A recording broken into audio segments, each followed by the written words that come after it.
This video is once again to challenge you, First Minister John Swinney, to clean up firstly the streets in the Carlton area surrounding the newly opened Thistle clean consumption rooms, beautiful as they are, and to remove the recklessly discarded needles, syringes, mixing spoons and other paraphernalia that without doubt a large proportion, not all but a large proportion, has came for this facility in Hunter Street. There's no question of that.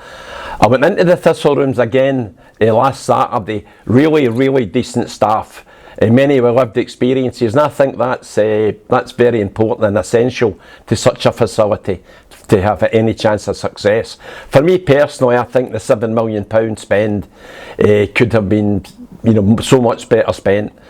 Unfortunately, I don't believe this facility will work. Although, as God is my judge, I pray that I'm wrong, and I pray that it works. I would like to see the impact study that would have had to be done for this facility to be granted its licence. Right. I really struggle to understand why no local regular clean-up strategy was put in place. You'd have thought that was common sense. Tell us if we're encouraging addicts to come to a certain area and then hand out large numbers of needles to facility users who are going to, in most cases, carelessly discard them. We know that. If we gave every child in Carlton multiple packets of sweets, where would you imagine the wrappers would end up? Is that maybe too simple an analogy, John? Is it? Where do you think they'd end up? People still do not fully understand that these poor souls go into the Thistle safe consumption rooms to administer their drugs with clean needles, then leave. That's actually true. Although please help us all understand why addicts leave the facilities with multiple different sized needles. They're wee packs, plenty of them. And we know that they're being discarded recklessly around Carlton, recklessly. And the surrounding areas, not just Carlton. I personally stood outside these facilities rooms, and an addict friend of mine brought them straight to me. Multiple kits in one white plastic bag. I can only assume the logic is that for the 12 hours the facility is closed, addicts would need clean needles. Fair enough. Needles, although the addiction is not a 12-hour a day disease, it's a 24-hour a day disease. Hospitals are open for 24 hours a day for their patients. Are Scotland's addicts only worth half that time? Why did he shut half the day? As for the impact to the communities, Mr. Swinney, now listen to this. Children's nurseries in Glasgow are using metal detectors before the children that's in their care go out to play, in an effort to locate carelessly discarded needles, syringes, or even the spoons. I'll repeat that slowly for you, Mr. Swinney. Local nurseries are having to use metal detectors to keep children safe. You couldn't make that up in 2025. You couldn't. St Luke's in Carlton, magnificent wedding venue, called regularly to report carelessly discarded needles, as do other local shopkeepers and businesses, and you know they do. Morrison's car park in Carlton is under siege with addicts and discarded needles. And syringes, the whole thing. If this was not true, why would people make this up? Why would people make it up? Of course it's happening. You know it is, First Minister. Let me see if I can help with the truth. The truth means this, that's what the word means. A fact or belief that's acceptable is true. I thought I would just clarify the meaning of this word truth, as I know a great number sadly of our politicians struggle with that particular word. It's truth. Know this, I've expanded their needle search to Belgrove train station and many other areas in Glasgow, and I've got help. It's more than possible things I post may be called misinformation. Although why would I do such a thing? What would my motives possibly be So I'd like to give the people of Glasgow something by way of reference. Who am I to be posting videos? I'll tell you who I am. I'm just an old guy that was brought up in Glasgow's East End.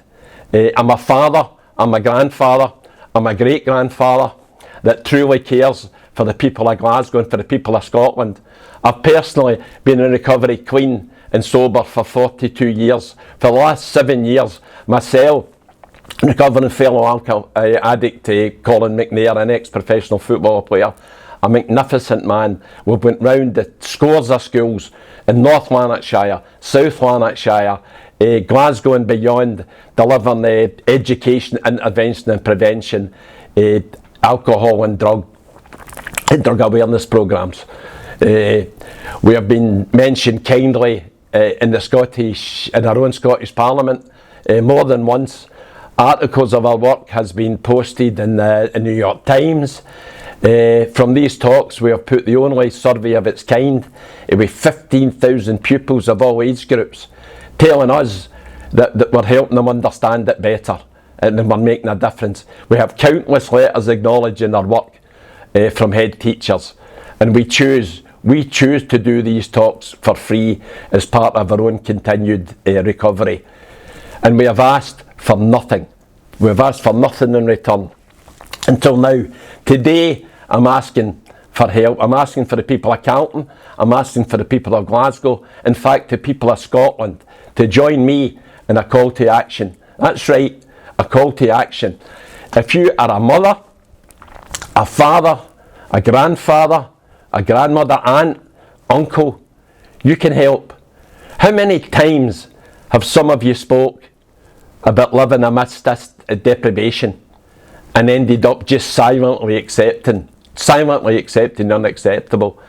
This call to action could end all that for those families living in Carlton, Kilmarnock, Bridgeton, Denniston, Livingston, Greenock, Dundee, Drumchapel, Paisley. There's too many areas. There's too many areas. You couldn't name them all. These needle-infested areas. Where your children play, where you walk the family dog. Our call to action is this. Our government is claiming and running stories on misinformation. Let's give the Scottish media the truth from the people of Glasgow, for the people of Scotland. At the end of this video, I'll be posting media contacts for the Daily Mail, for the Daily Record, the Sun, the Herald. Go out with your camera, photograph the needles, the syringes, the spoons, the other paraphernalia, the discarded sleeping bags, the bottles, the cans scattered on the railway tracks at Belgrove and other stations across Scotland. Our call to action is this. Send pictures with postcards to every media outlet in Scotland. Let thousands of cameras show the truth. Let them show Scotland's truth. If you live close to discarded needles, syringes and other drug paraphernalia, as many as do, where your children play, and you walk your family dog, where you live with your loved ones, please take photos, add the postcodes, and send to the following news outlets at the end of this video. If all the media outlets receive thousands of pictures and all newsletters show them, together we can help make Scotland a cleaner, safer place to bring up our children, to bring up your children. Please grab your cameras with honesty, with togetherness, with willingness. We combine strength and commitment.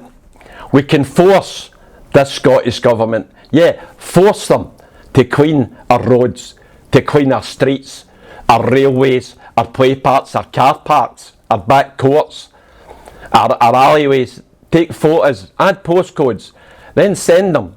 We've absolutely nothing to lose here. And we've got everything to gain. Together, we'll be heard. Let's all do this for the children of Glasgow. Let's all do it for the children of Scotland. Please remember, add the postcode to 40s. Add the postcode. They can't deny where they come from. Help me, help you hold this Scottish Government to account.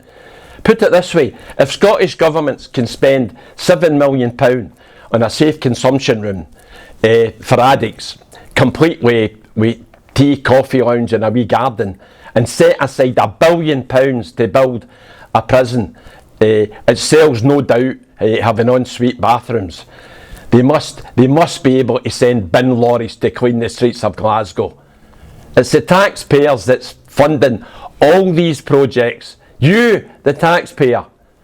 Right, the media addresses are as follows. Let's together hold this Scottish Government to account. Let's do it together. God bless and thanks very much for listening.